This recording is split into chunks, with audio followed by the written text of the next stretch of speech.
Hello and welcome to Money Minute, providing you with quick and easy to understand information for your peace of mind. My name is Bo Singletary. I'm the president of Laurel Insurance Partners, who has been protecting your assets and planning for the future since 2003. Today we're going to be discussing what are the sequence of returns and how variations in the market can impact just how long your money lasts. What is the real rate of return? Well, let's take a look. If you would have invested money in 2000 all the way up until 2020, you would have earned a meager 3.4%. Not as strong as you thought, right? I hear a lot of clients talk about how well the stock market has done since the crash of 2008.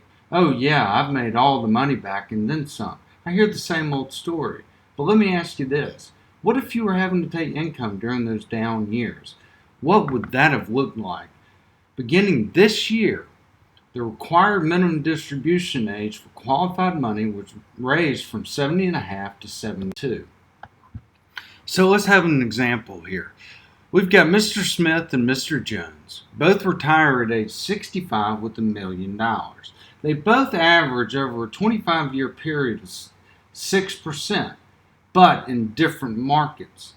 Mr. Smith starts in an up market. Mr. Jones starts in a down market. However, at age 90, they both came out on top with the exact same account value.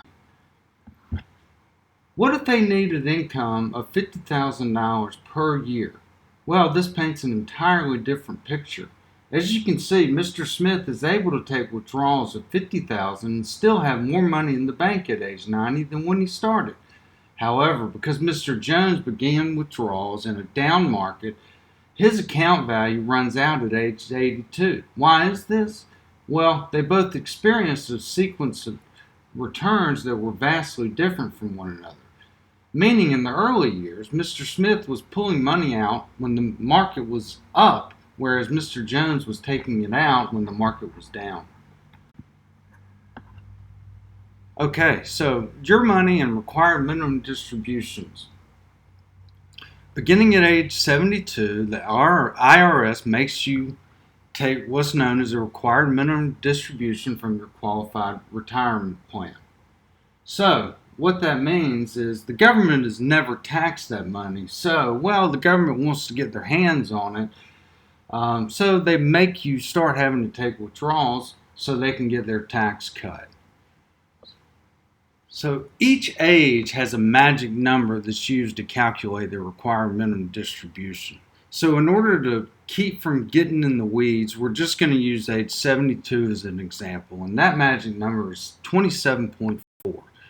So if you have an IRA worth $100,000 at age 72 and that magic number by the IRS is 27.4, all you do is you take your account value and divide it by 27.4, bringing your required minimum distribution to $3,774.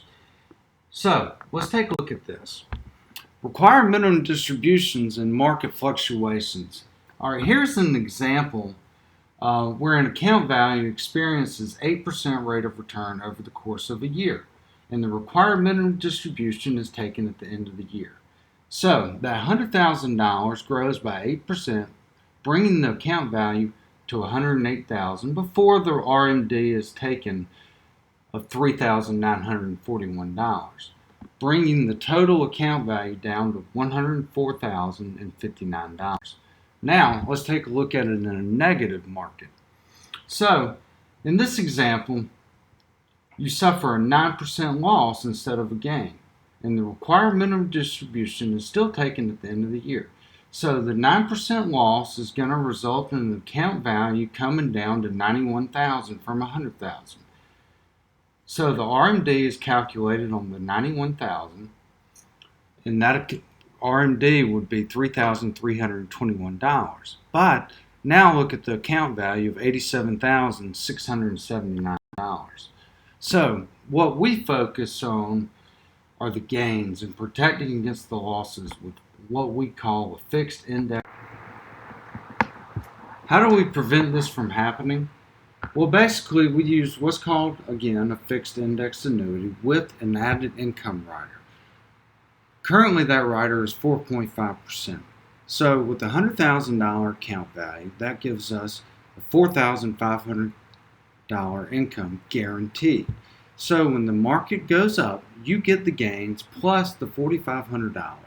If the market goes down, you still get the $4,500 guaranteed no matter what, but you don't lose anything. Any questions or want more information, please contact us toll free at 855-664-5660, or if you live in the Western North Carolina area at 828-513-5045, or you can email us at info@laurelinsurancepartners.com. Thank you very much for tuning in and look forward to hearing you next time.